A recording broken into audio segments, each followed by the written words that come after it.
and welcome back. I'm Michael Sandler, your host on Inspire Nation.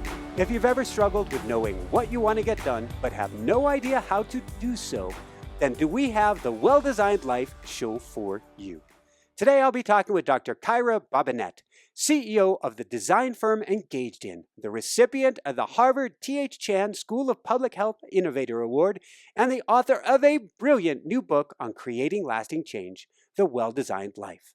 And that's just what I want to talk with her about today, about the truth about motivation and 10 lessons in brain science and design thinking for a mindful, healthy, and purposeful life, and how to get done what you really want to get done.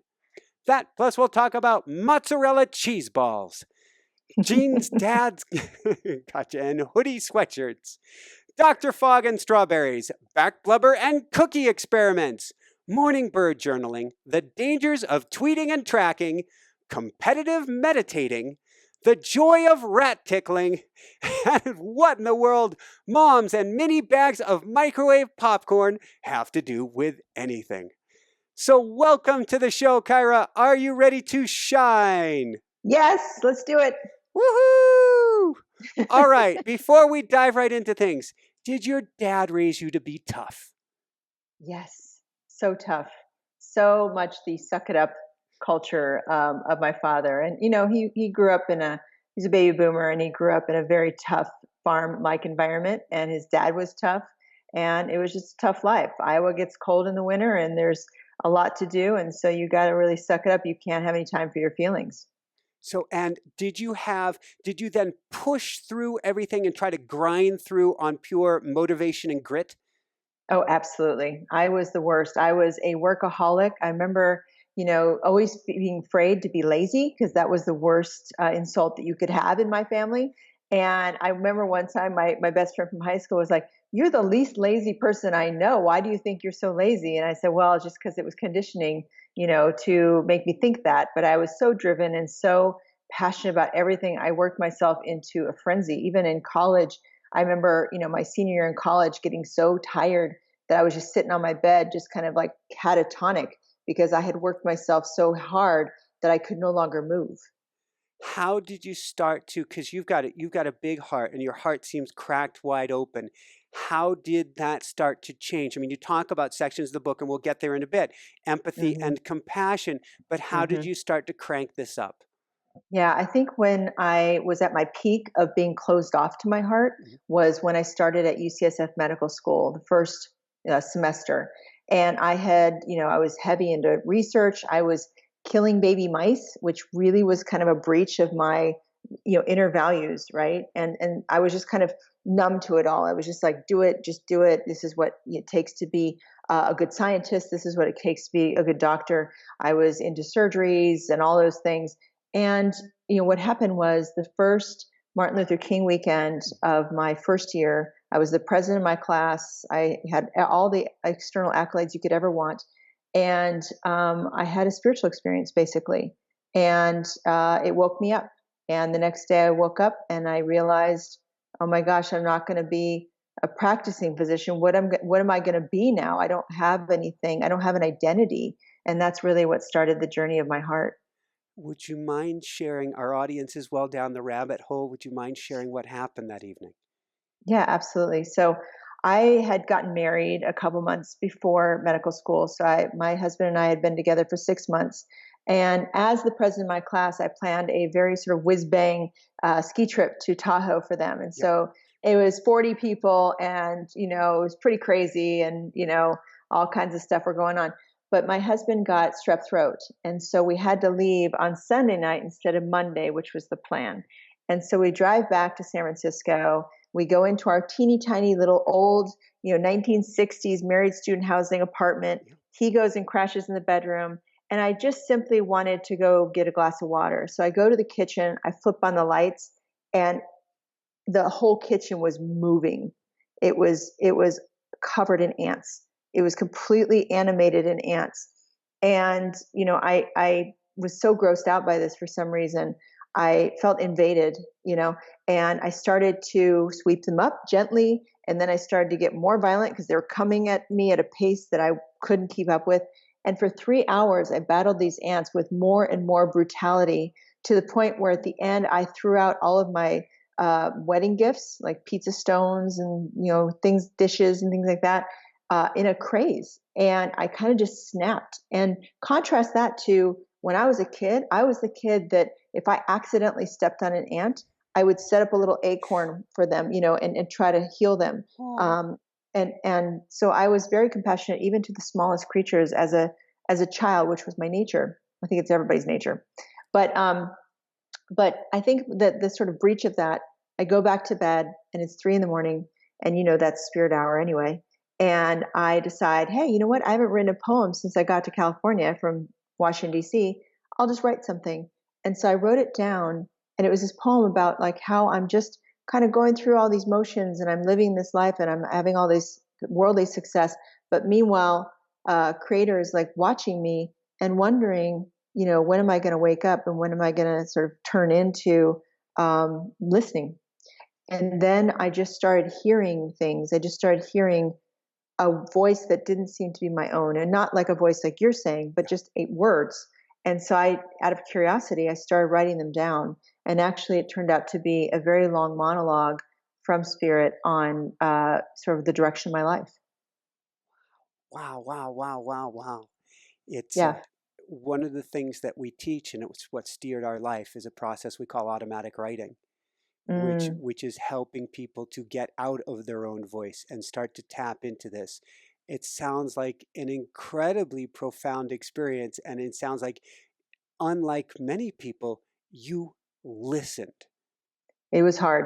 I have to say, just for those of us who are struggling with ego, there was a sort of meta, super ego saying, you're crazy. Like I had just taken psychiatry, and in psychiatry, they described this process very explicitly. It's like in the DSM. And people start hearing voices, and they're in their mid-20s, and I was in my mid-20s, and I was hearing voices, and I was like, oh, this is it. Like, this is where you go crazy, and reality just goes away.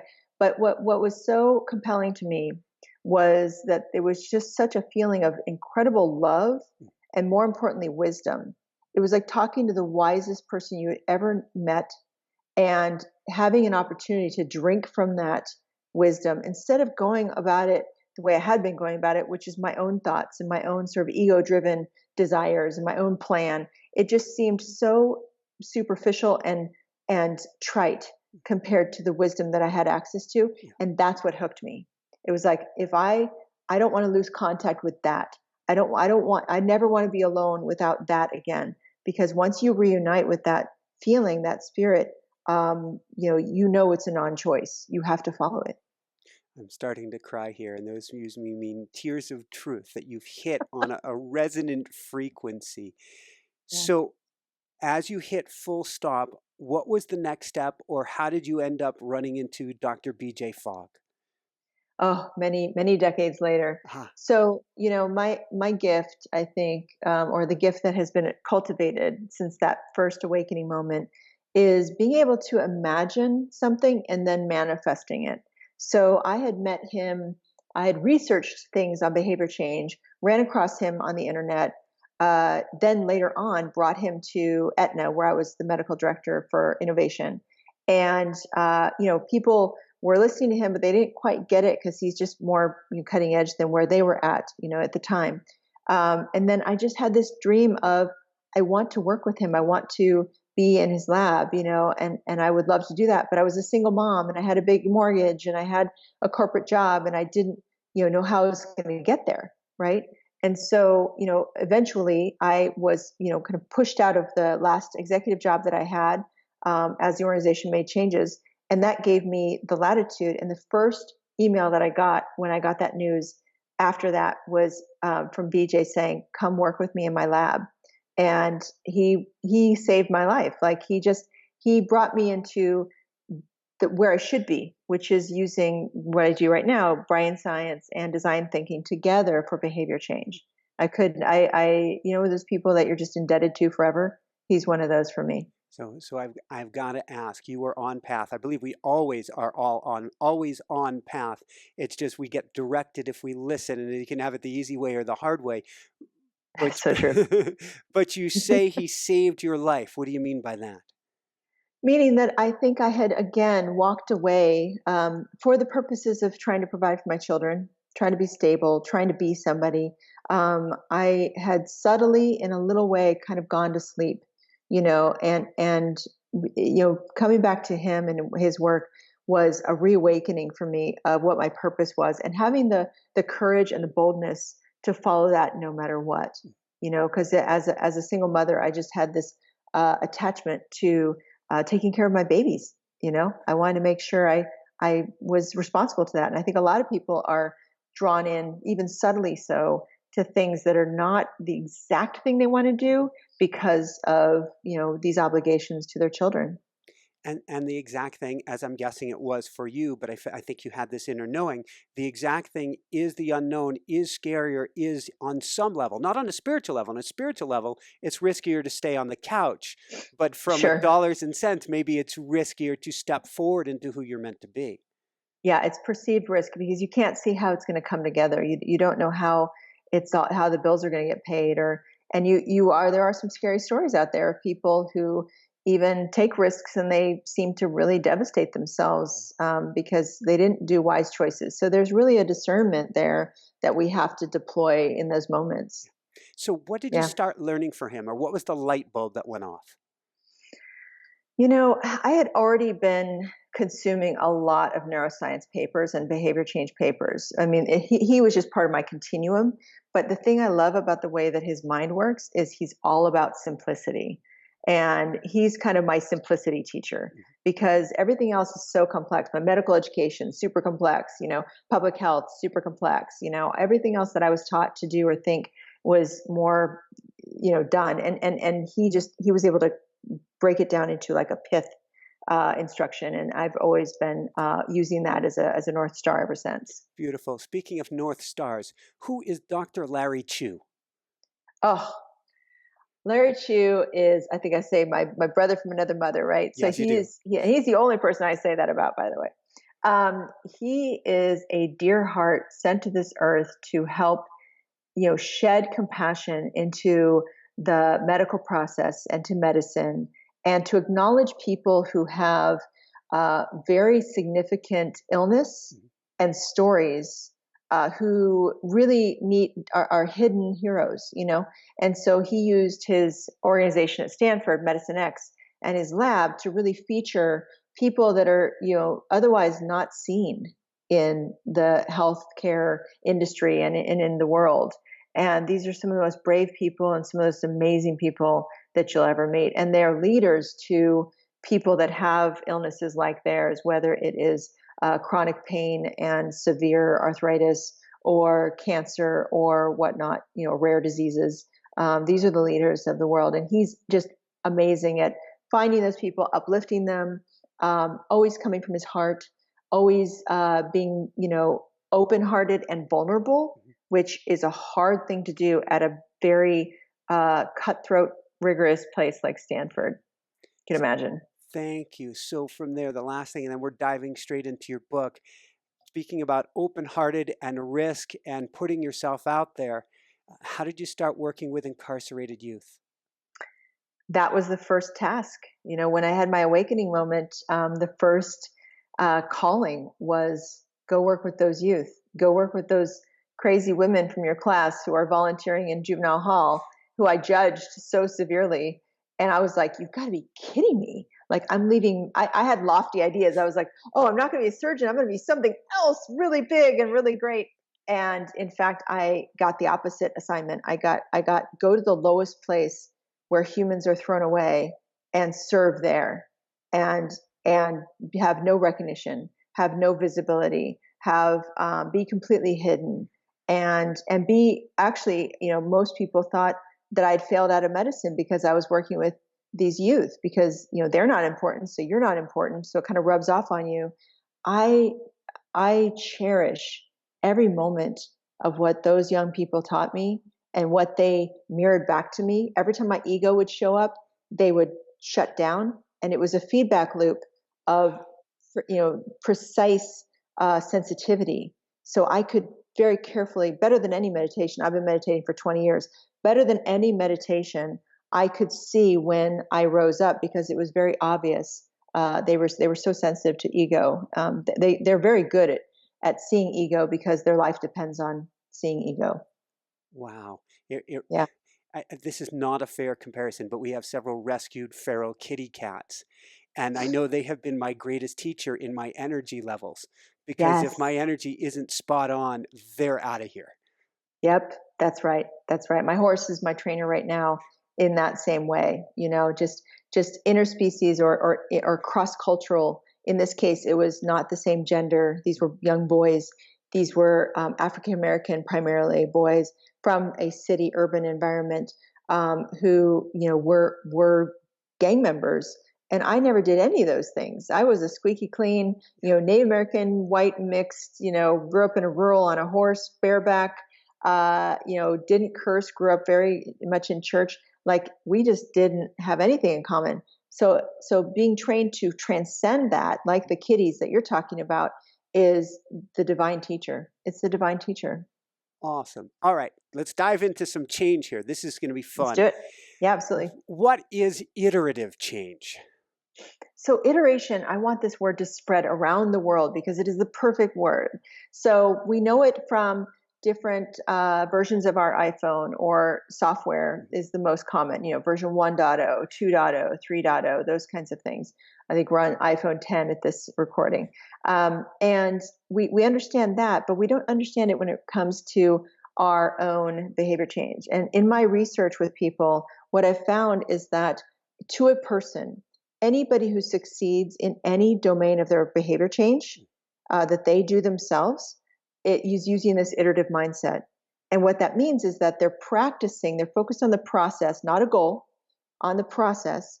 And they also are, when they tend to hit a challenge, they story it differently. They say, oh, I just learned something new. I'm just going to tweak that or iterate on it to get going again. And I think what most people don't realize is that no matter what you try, it's going to fail you at some point. It has an expiration date on it. You just don't know what that is. And so you're either going to graduate and want the next level for yourself, or you're going to get bored and it's going to be redundant and tired. Or third scenario, you move and you're no longer near that group that you used to enjoy so much. So we always have to redesign and iterate on what we're doing. Thank you. And I want to talk about what it means to design our lives and the mindset behind it, because it just popped in my head as you were saying this, how much we are entrenched in the I am who I am. Amen. Amen. Yeah. I mean, we find that people who successfully design their lives, and meaning that's a power of position, right? So if I'm the designer of my experience, then I get to play around with the variables that I have access to, and then I release and surrender to the rest, right? But what we find is that people who don't proactively design what they want to see, life is just happening to them, and it's a very weak and victim-like position to be in, and they suffer greatly. So what I want for people is to flip that around and to be in that sort of forward-leaning, I'm going to design this, not control issues, but just design. It's a creative dance with the universe, right? So let's dive into 10 key lessons here. And Yes. and you have, from chapter 1, it may not be your idea, but you have me redesigning my fridge. So the first lesson is design the change you want to see in the world. Tell us about Dr. Fog and bright red strawberries and snap peas. Yes, absolutely. So BJ Fogg came into his lab one day for one of the meetings, and he brought from his garden 2 containers, these glass containers of strawberries and peas, snap peas, and he circulated them around the lab, and everybody kind of grabbed 1 or 2 or whatever. And he starts talking about how his fridge has been redesigned with these beautiful clear glass containers to highlight the fresh food. And then on top of that, putting it at eye level so that your default is going to be towards the things that you really in your highest self want yourself to eat, and then the bad stuff is either thrown out or it's very difficult to get to, either by freezing it or putting it way below or at the back or in some locked cabinet somewhere. It's just, we're animals at the end of the day. And if we kind of design our habitats in this way, it shapes our behavior the statistics and the data on this is that it shapes our behavior more than anything else. And you talk about your two kids at the time then, and using their laziness to their advantage or your That's advantage. right.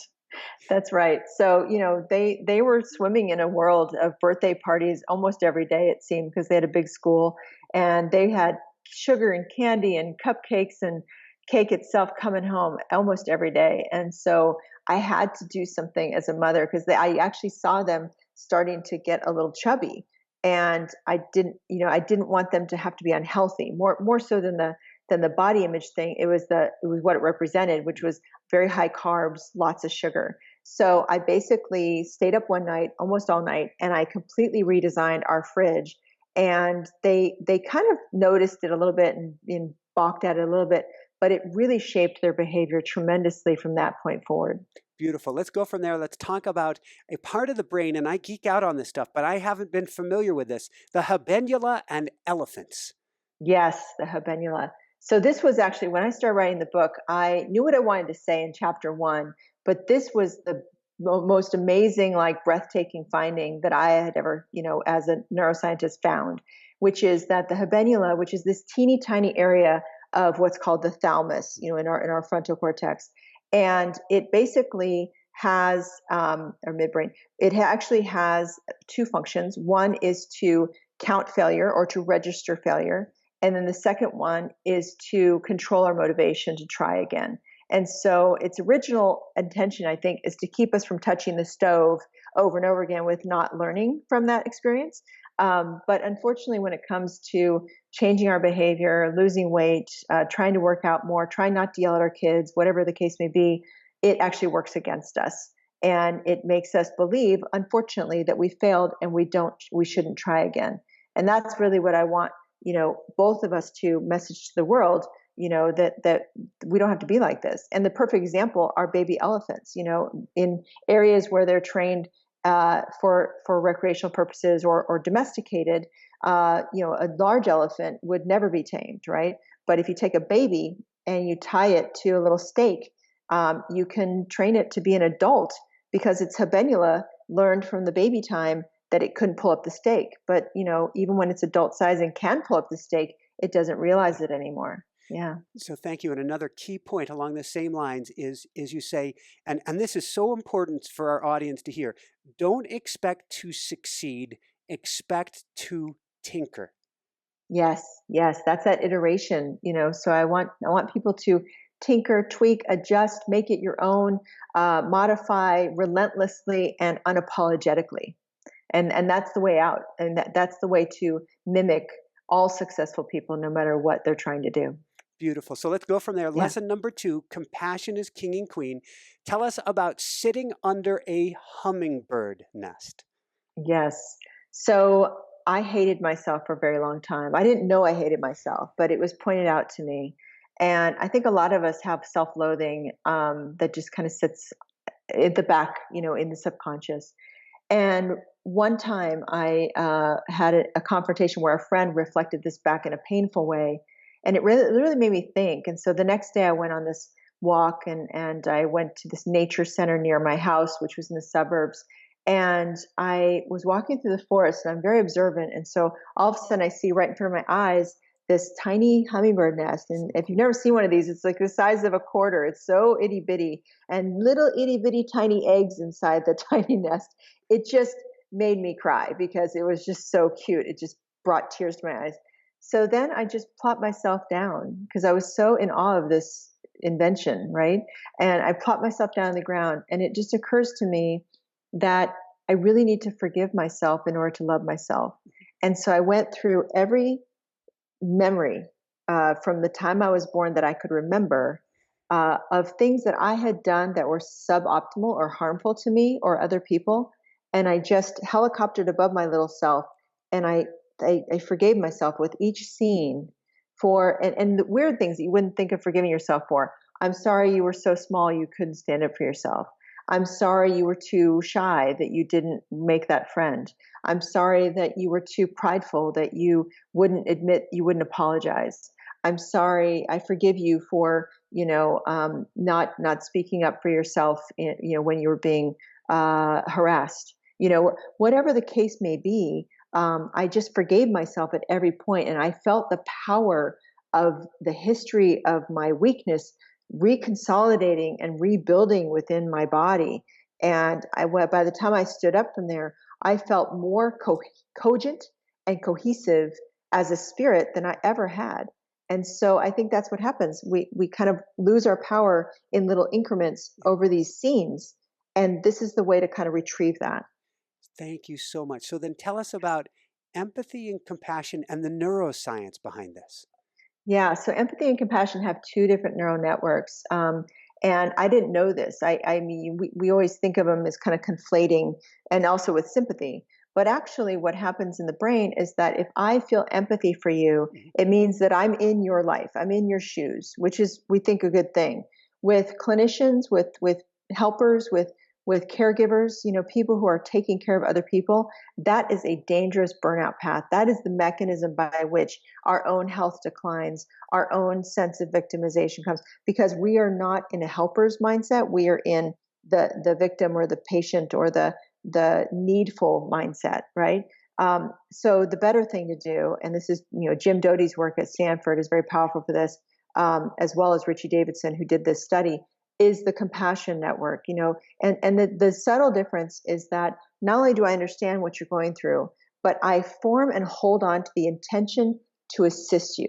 And just that mindset shift puts me into a different blood flow within my brain, within the prefrontal cortex and the ACC and various other things. And I'm able to feel more empowered, like self-efficacy and more like I can do something about your situation. And that's really what we need to focus on with people is hold that intention. Beautiful. And speaking about Yeah. holding that intention, where to focus, this is something I love, love, love to do, because I've been in that place with myself for years. Well, the first time I actually said I love myself as an exercise, I was in the bathroom, and the best euphemism that I have is I redecorated the bathroom. You can and got to replace a With lot of love. stuff. Yeah. Yes, I guess Oh. with the precursor of love. I said Yeah. I love myself. I broke the mirror. I broke the shower curtain. I ripped the Oh, place wow. apart. And it took Yeah. years to come to a place of self-love and compassion. So now Mm. I love to put my hand over my heart. Yeah. And that's an exercise that you have in your book. That's right. That's right. It's so powerful. We can be our own, companion. If we don't have a romantic partner or we don't have friends, we are our friend. And that sounds so cheesy from like a therapy perspective, but it actually your brain doesn't see the difference. If you're sitting on a hard chair and you're taking an exam, your brain thinks it's hard. Yeah. If you're holding yourself in any way, it thinks it's another person holding you. So it reacts the same. It drives the same chemical releases, the good feelings, the oxytocin. You can give that to yourself, and that's the real breakthrough, is that we are self people. We don't have to go to anybody else besides ourselves. I mean, it's great to have those people, but just in case you don't, know that you have the power to heal yourself as well. Woo! So since you mentioned brain a minute ago, let's go to lesson number 3, fast brain, slow brain. And this gets at Yes. kind of the crux of where I'm going today. Knowing what we want to do, but not knowing how to do it. Yes. Oh my gosh, isn't that the human, conflict equation, just that whole thing, like we just, and getting ourselves to do the right thing is nothing short of a miracle, right? So the reason why this happens is that our brain wants to make everything automatic, and we're on autopilot. 95% of our behaviors are on autopilot, and 5% of them are new, our novel ideas or problem solving or, willpower or something like that. But the problem is that we only have 5% in the morning, and then it burns down during the course of the day. Yeah. And what surprises most people is that the fast brain just constantly, like the tortoise and the hare, it constantly shoots past our little tortoise slow brain and, seems to make it to the finish line before we even realize it. And I had a friend who dated guys who were abusive to her, who were bullies, and what she didn't realize is that, it used to take her 6 months to figure out that she was dating basically her father again, who was also a bully. And then, it took her 3 months. Then it took her 3 weeks. So she still felt like a failure. And I was like, wait a minute, the interval of you realizing that you're dating the same guy in theory is getting smaller. So your fast brain, your slow brain are actually starting to converge because your slow brain is catching up to that fast brain that's making all the decisions. And for those who aren't aware, we're talking by slow brain, we're talking big picture, total life, where we really want to go. And fast brain is kind of the instant gratification, gimme now. Yes, and the thoughtlessness, the mindlessness. The slow brain is mindful. Yeah. And all the sort of energy, but we're very stingy. We don't want to spend that energy. It's interesting. I'm thinking fast brain, slow brain. I have my studio is spotless now for an interview.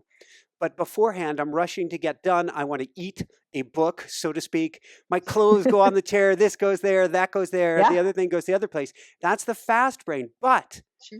talking about, I call it micro habits, and you've got Dr. Foggin talking about tiny habits, which Yes. is before I go to flip things on, I need the room to be. Yeah. Which means the micro habit is it's all got to go away. I don't have to think about it. If the mics are going on, everything goes away. That's right. And we are very algorithmic like that, with our fast brain. In that way, we can toggle back and forth between what's fast and mindless, and when we kind of come out of that dream state and clean up the studio, right? Yeah. So tell me about lesson 4, me, not me. So this governs everything. Who you think you are is, everything we're wearing right now in this interview, every way that we're talking, the way I'm moving my hands, all of that is me, right?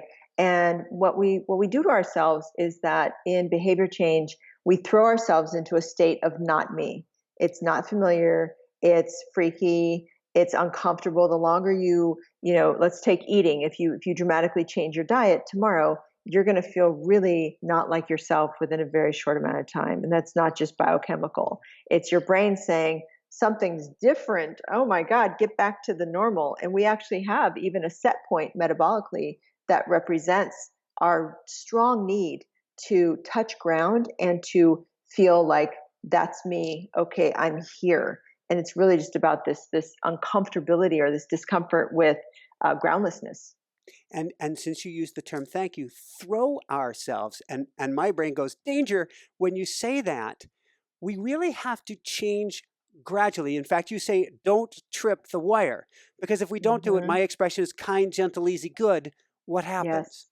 Yep, that's right. And you have that algorithm because you're smart enough to realize you don't want to trip off this not me alarm, right?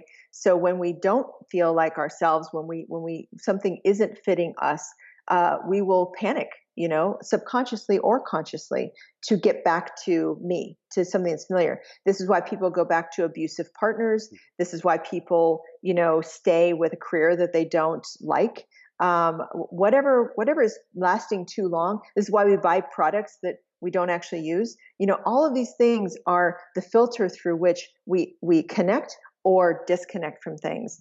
And when you have a good intention to change your life for the better, but it doesn't feel familiar, the best way to do it is kind of drip it in, like you said, kind, gentle, gradual, good. Easy, good. Yeah. So all of those little steps are a way of just kind of going under the radar of the not me alarm and just making it happen gradually. And then nothing's going on here, your brain doesn't pick up on anything. It's funny because I'm looking at next year, and this year we moved back to Colorado. I found myself in bicycle racing, something I was a pro level athlete many, many years ago, and I swore I would never do again. And here I was back in it.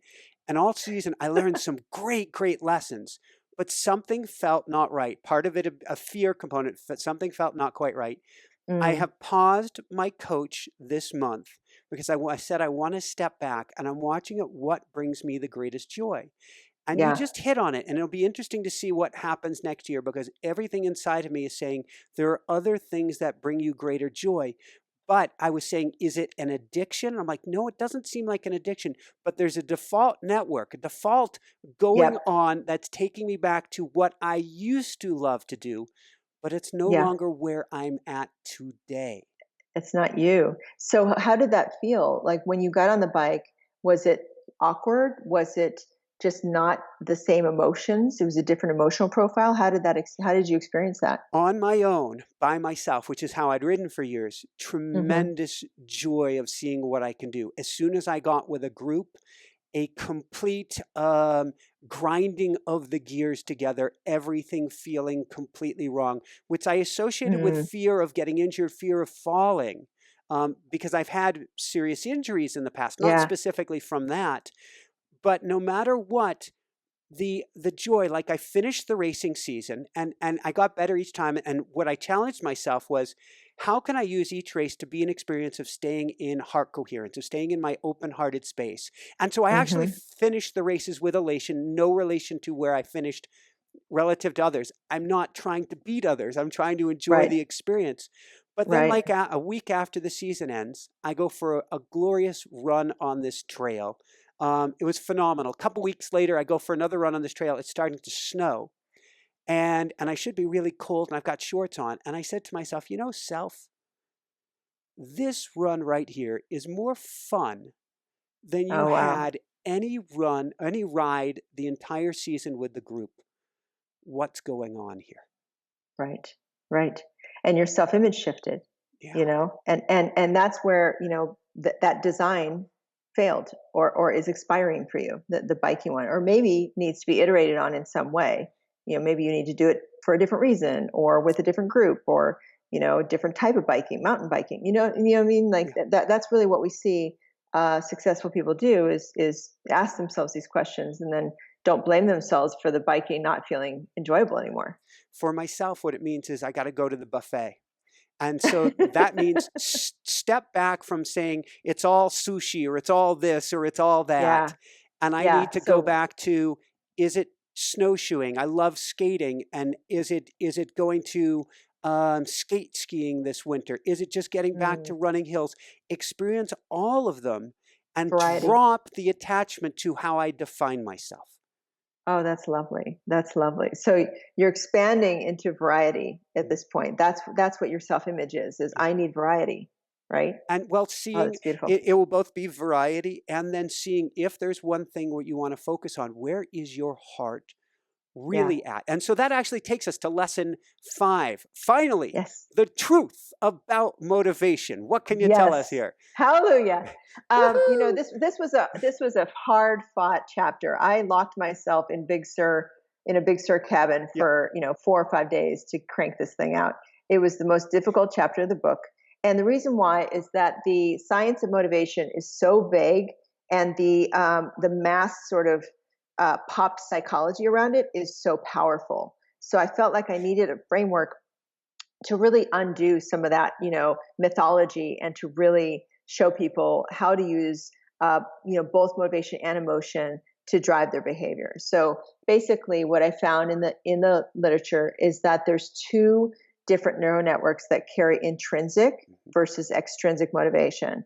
And the reason why that's important, for those of you who have kids, is you may have heard, do not pay your kids to get an A, because you will take away their desire or their intrinsic motivation to get an A, right? And so that's because there's two different channels. There's two different channels up here. So we know that if we, are being rewarded externally for something, that it directly conflicts and takes away and drains the internal reasons, the internal drive to do that same thing. And that's sort of rule number one. The next rule is that, we get confused about, well, I was motivated to, in your case, cycle for a long time. Why am I not motivated to cycle now?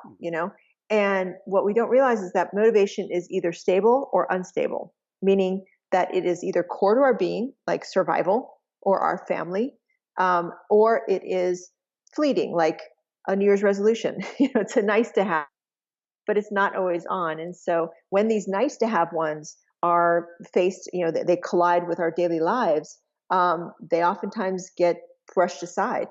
People who work out, who want to work out, and then their kid gets sick. That's the first thing to go. So those are some dynamics that I really hope that people start to use so that they're smarter about using the word motivation. So On that note, you talk about it earlier in the book. You say that we have a limited ability of making limited number of decisions we can make in a day, aka Steve Jobs wearing the same thing all the time. Yes, slow brain. Yeah. And we have a limited amount of motivation as well. Yes. So, motivation is very expensive and emotion is very expensive. And so the more, we talked about micro habits, tiny habits from BJ Fogg, the more we can habitualize something, that is the nature's way of making something most efficient.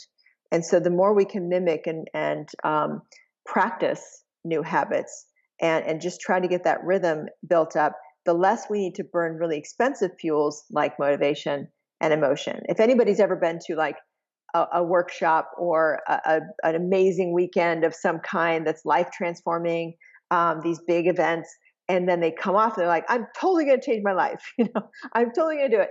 And then they don't. This is what you're experiencing. It's that the motivation was running so hot and that emotion was running so hot that they had to settle back down. You can't just live like that every single day. It's just way too expensive for your body and for your mind. For a self-help program, what they really need to do at the end is they need to help you establish your micro habits, build your micro habits, leave you with the torch so that you go home and set it up first.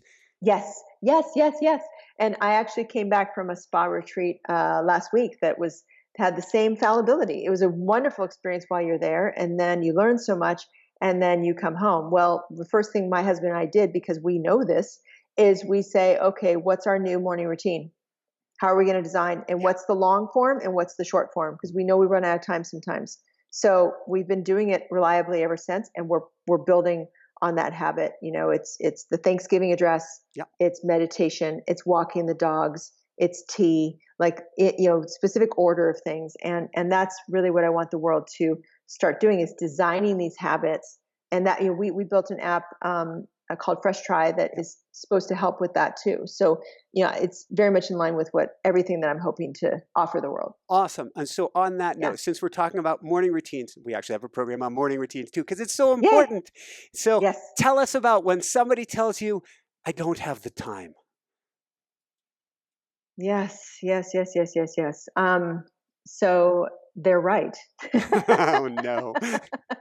They're right. They don't have the time because they haven't sort of, poked a hole in their schedule and kind of opened up any sort of time at all. And so there's a couple strategies for that. One is single breath, just getting you addicted to the power to shift your mindset in any given moment, and getting people hooked on that as a way of like, I might want more of this. I might want more ability to control my mental and emotional experience. How do I do that? I might want to not suffer so much when I get to work. I might want to calm myself in the morning. I might want to work out in the morning, like those kinds of things. And just starting, again, micro habits small at the very beginning of the day with anything that you care about, any routine, any ritual, any ceremony, if you will, to begin your day is really, really important. And I think most of, especially this society, unfortunately, just comes right out of bed, shoots right in the shower, shoots right into the car, and go, and it's the most important thing you could do for your health, honestly, is to start out a little differently.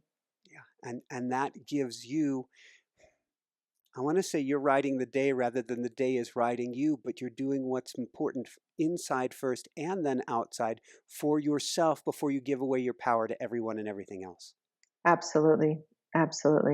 So let's go from there. Oh, I can't resist. Give me the 10-second version. John Young and getting up early. Journaling on birds and animals. Oh.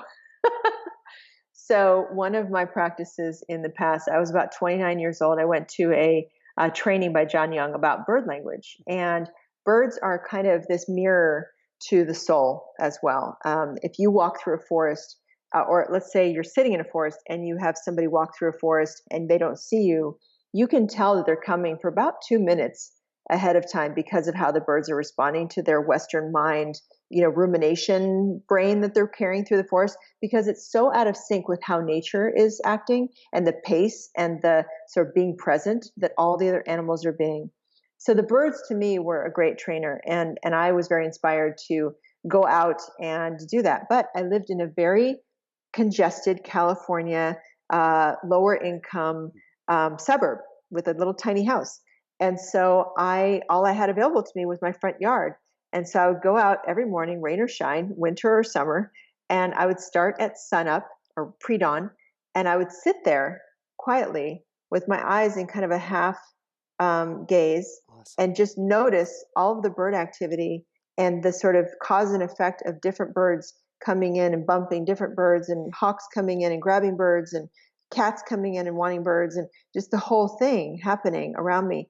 And it really imprinted my brain on both the rhythm of nature, the interactivity of species within nature, and kind of the agreements, if you will, of different species navigating this whole nature thing. And that was suburbia. I didn't think there was that much nature in suburbia, but there actually was. Wow. I'm thinking we had one hummingbird pass away on us that we know of this summer, and passed away Wow. in my hands. And it Wow. passed away, and as soon as at first it went to the rhythm of my heartbeat as it was twitching, Mm, which was just mm, wild. And I realized it's going to my heartbeat. It it's in the passed field. away, and then heard an eagle screech. Mm, And unbelievable how they were in completely linked, as if there were a magical string, which there was. yes, absolutely. I mean, the Higgs boson particle has kind of opened up this whole vista of interconnections, and we no longer have to think of it as woo woo. It actually is physics. And so all of that is very true. So let's go real quickly to lesson number 6, design for lasting change. And do we have time to go? I've got to get through all of these. The briefest version on the 2 wolves and what this means for us. Yeah, I mean, this is a very common story, but so important, which is that this grandfather is talking to his grandson, and he tells him, "I have 2 wolves inside of me. One's really vicious and angry. One's really loving and sweet." And the grandfather says, "Which one's going to win?" The grandfather says, "The one you feed." And so I think that we need to think about it as we change our behavior. If we have a new behavior that we're doing, we are going to relapse to the other wolf if we're tired, if we're distracted, if we're stressed, whatever the case may be. But it's really about going back to the wolf that we want to feed, and realizing there's always 2 copies of every behavior. Your old habits don't die, they just retire, and you can always pull them out of retirement at any given moment and put them back, more importantly. And so I want people to feel empowered that they can choose and that they just make more investments. That's all. That's the way you get out of that. Beautiful. So we'll go to lesson 7, tracking your own damn self. And maybe I should go to my watch right here. Ooh, I don't know if you can see that. It's saying I have a stress level of 14 out of 100, that I'm in a Well, it's pretty rest darn good. zone right now. And I can actually look, and I've been very restful during this interview as I am Nice. continuously tracking my stress and my Yeah. sleep to help bring things down and bring it down more and bring it down more. Nice, nice.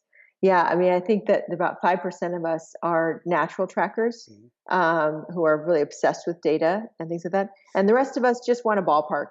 you know? And we see different people who have bigger ballparks and smaller ballparks and things like that. And the main thing is just not to get hung up on the outcomes and goal mindset, and to stay with the process. So when you see yourself go up and down, when you see yourself not get any more faster on your run or whatever, um, tends to be a negative feedback loop for people, and it's just not important. If you want to track yourself, great, but then don't have some story about how you're not progressing, or you're failing. Just iterate. And don't throw it on Twitter. Oh yeah, that's right. I went through a phase where Twitter was new, and this withing scale was new, and I had an ex-boyfriend, and I was posting my weight on Twitter, and it just kept going up and up and up. Oh. And he was one of my followers on Twitter, and I just was like, "All right, shut it down, shut it down. I can't handle that." My ego couldn't handle it. At first, I was like, "Oh, this is good. I'll be not attached to how much I weigh," and then I broke at some point. On the breaking note. And so I use this as a tool that I use to get feedback rather than it using me. I used to be so neurotic about this that it actually, Ah, like about my mileage or speed or things when I was yeah, training, yeah, yeah. that it was running me instead of the other way around. So let's talk about maybe the most important tracking. What's deep tracking? Mm. So deep tracking is, kind of there's a metacognitive state in all of us. And this is what mindfulness cultivates, right? It's you looking or watching this podcast or listening to the podcast.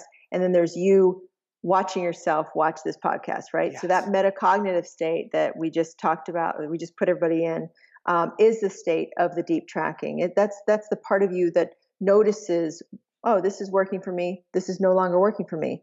This is running my life. I need to run it. So that kind of level of awareness is a practice unto itself. And if you just stay in that gear, if you will, of that metacognitive state, you are the captain of your soul, so to speak. You're the one in charge, and that's really the position of personal power. Beautiful. Thank you. So lesson number 8, future self, past self, BFS, frenemies, moms, and mini bags of popcorn. Yes. So my mother is a consummate dieter her whole life, and actually, I just helped her. She just got diagnosed with diabetes, prediabetes. So it's still quite early, and I've been working with her on her designs of her food. So when I first started writing the book and I first started working at BJ's Lab, I realized that my mother was a great subject for me, and she actually had a popcorn addiction that was pretty intense, like full bag, and she would get these big microwave popcorn bags, throw them in there, and go at it every night with TV. And so knowing that this was, not her desired behavior, we talked about it. And I said, well, how about if you take a big bag, because she's on a limited income, and you divide it up into little Ziplocs, and you just create your own little tiny bags. And that way you feel satisfied and you don't feel deprived. She's like, okay. And so she goes and gets the big bag. And I check in with her that week and I'm like, how'd it go? She's like, I just ate the whole big bag. So I was like, all right, so iterate. Let's do it again. Let's see what you want to do instead. And she found these little mini popcorn bags that were microwavable that were better for her instead. And she ate less popcorn that way. And then she supplemented over the years with nuts instead and things like that. Because really what she's trying to do is salt and crunch. And as long as those 2 boxes are checked in her brain, she's pretty satisfied. And so she's been brilliant. She's figured out a lot of different ways to replace the popcorn that she used to have. For myself, and I love popcorn myself. In fact, if I have popcorn now, I do a really weird thing to make it healthier. So first off, it wouldn't be microwave popcorn. We've tossed out the microwave years ago, but spirulina on the popcorn. Oh, wow. Yeah. But then linking it, which is I'll reach for a little popcorn, have a little bit, and then I'll go to reach back and say, you're really wanting the crunch. Why don't you go for the apple instead? And so linking popcorn with apple, I let myself have a little popcorn and then link. Now let's go to the apple. Yeah, that's right. And that's the algorithm part of things. Everything we actually do and don't do is following some secret if this, then that algorithm. If popcorn, then apple is what you're talking about there. And so I would even encourage people to journal that out. If bad habit, then good habit, and just see how many different versions of that, and then see which one actually road tests best, out of all your ideas. Beautiful. So let's go from there to lesson number 9. Yes. If relapse, then reboot. Yes. Oh God, please. No health technology that I know of is designed for relapse. Not Fitbit, none of these are basically saying, okay, Michael, you're going to start, but you're going to relapse. If relapse, then what do you want to do? Or what do you want me to do to help support you? Like, we don't plan for this at all. We're better at giving instructions about how to get to town than to talk about relapse. So what I want people to do is realize that it is absolutely 100% guaranteed that you will relapse. And so what's your plan? What do you want to do? How far down do you want to go into that relapse? And there's actually studies that large-scale studies of like 10,000 people, that the shorter your relapse is before you start trying again is determinant on whether you succeed or not. And it's kind of the proof's in the pudding. But the message here is just please, please, please design for relapse. And be extra loving, kind, and heck gentle. Yeah. Chapter 2, yes, yes. Compassion sprinkled all around. Very, very good. Lesson 10, freeing from attachment. And you're the second author who's mentioned this, and I love it, love it, love it. The Native American practice of giveaways, which I actually understand. They called it like potluck or something like that, and it was made illegal in the 20s Mm-hmm. for a while in the US. Mm-hmm. Yeah, exactly. Our culture is really good at this part, which is being grateful. There's four well-being channels in our brain, neural networks, and one of those being generosity. And so our well-being engineered as a human is contingent upon how generous we are, how much we help, how much we give away things. So it serves that dual purpose of giving away and lightening our load and not being so grip, hold, and rigid, which will hurt us long term, and also activating that well-being channel within our brain that really carries that feedback loop of I am well, I am generous, and I love it. I mean, every time we have a significant blessing in our life, we have a event where we give away a lot of stuff. Woohoo! Yay! How important is it to let go? Because that's a physical representation, to let go of attachment so that we are open rather than gripping and holding on. Yeah, I actually had one of my meditation instructors actually had a very simple exercise where if you have a rock or stone or a coin or anything in one hand, just to give it to your other hand and to give it to your other hand. So you're just giving. And again, the brain doesn't know any difference, but it kind of massages or loosens those grip holds. If you're somebody who is very locked down and attachment is got you, pinned down in life, this is just a really symbolic but effective medicine to start loosening those gears and getting them oiled up so that you can start doing bigger and bigger and more real things with, releasing and surrendering. Beautiful, beautiful. Yeah. What one homework, Kyra, this has been beautiful. I want to take off my coaching hat. I want to put it on you today. I want people to have something they can take action on. What one homework assignment do you want to give people today? I think that basically writing down which thing that you learn. Whenever I listen to podcasts or watch podcasts, I have one thing that I kind of take back and I write it down. And so what is that thing? And then put it in your visible life, whether it's on your home screen, your computer, on a Post-it, on your mirror in bathroom, whatever it is. And just do that one little thing for yourself because you are teaching yourself. You are discovering resources like this podcast and you're using that to teach yourself as a resource. So take what is for you in this moment and make sure you lock that in because otherwise you've wasted your own time and you won't take anything from it. Strawberries in the fridge. I'm going to rearrange the fridge So that I don't have to reach down into the abyss to get the good stuff. That's right. That's right. What advice, this is a question from Jessica, what advice would you give parents today to help their kids design their lives?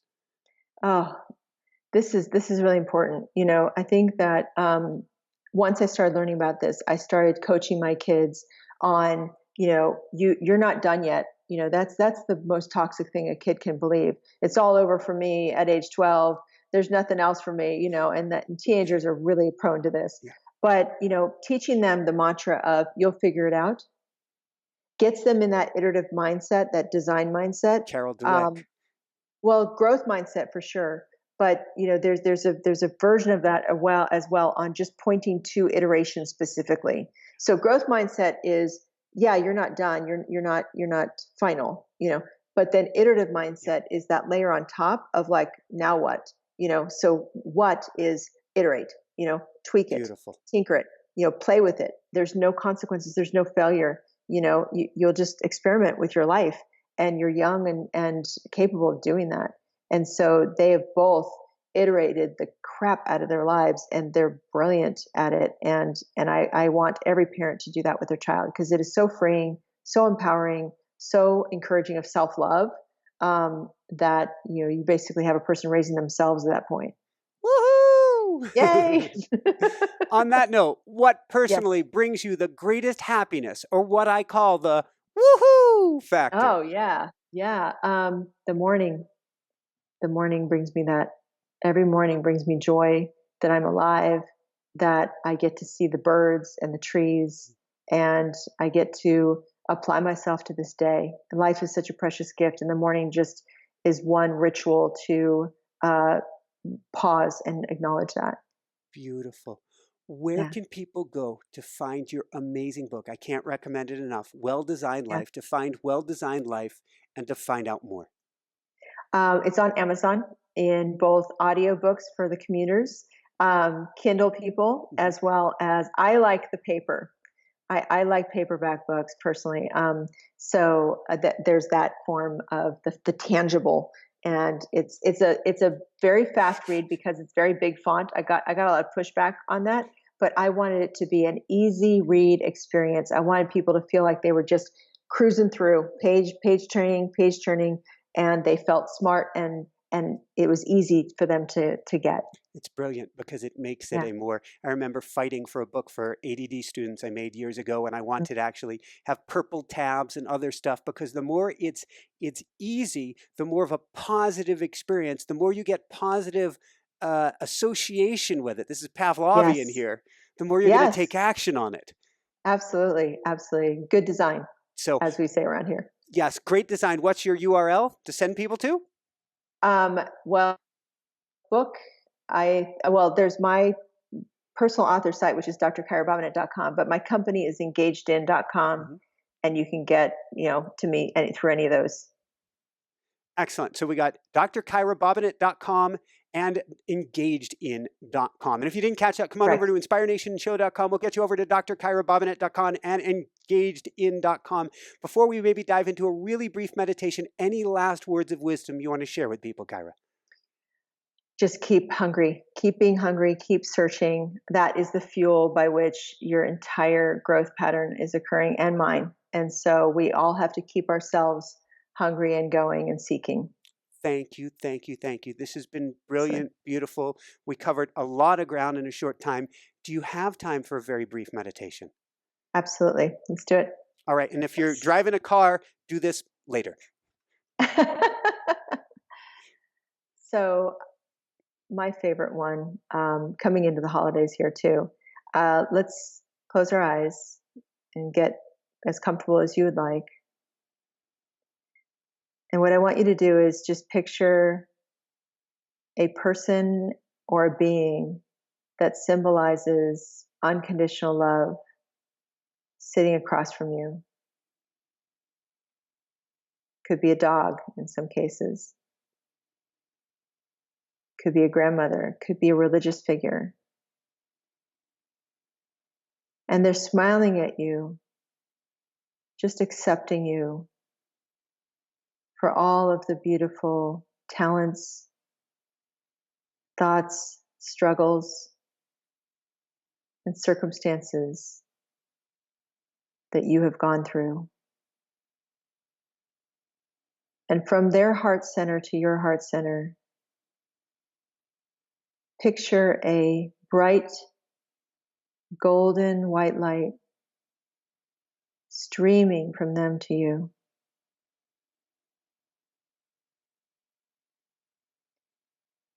If you struggle with opening your heart to receiving love, you might picture a fun little way of opening, some garage door opening in your heart, or some barn doors, or some way in which you unzip your chest area to receive this love in case you feel like you're blocking it.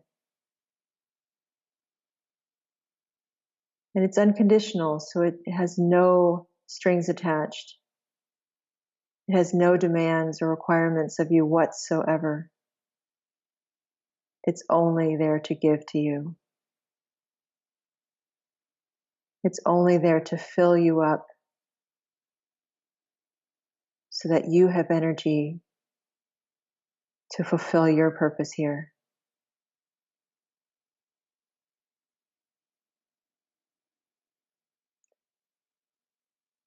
Now, just because of time, I'm going to show you how to wrap this sort of imagery up. You take both of your hands and you place it over your heart area to say thank you and cherish the infusion of energy and love that you've just received unconditionally. You don't have to do anything to give back. You don't have to do anything to earn it. You just take that energy forward into your day, into your life. And whenever you want to have this infusion again, this empowerment again, you simply reimagine this and it is available to you.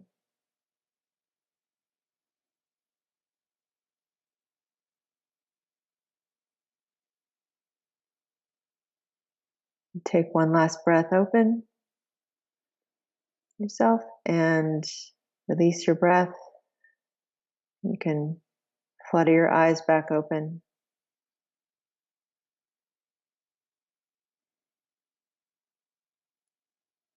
Woohoo! I had my two dogs, my service dog Sawa and Pumpkin, who is a coyote who graced me with her presence for over 17 years. Wow. So I say I was raised. I rescued 3 coyotes, and I can't say that I trained them as much as they trained me. Absolutely. But she was there with me. So wonderful. Thank you.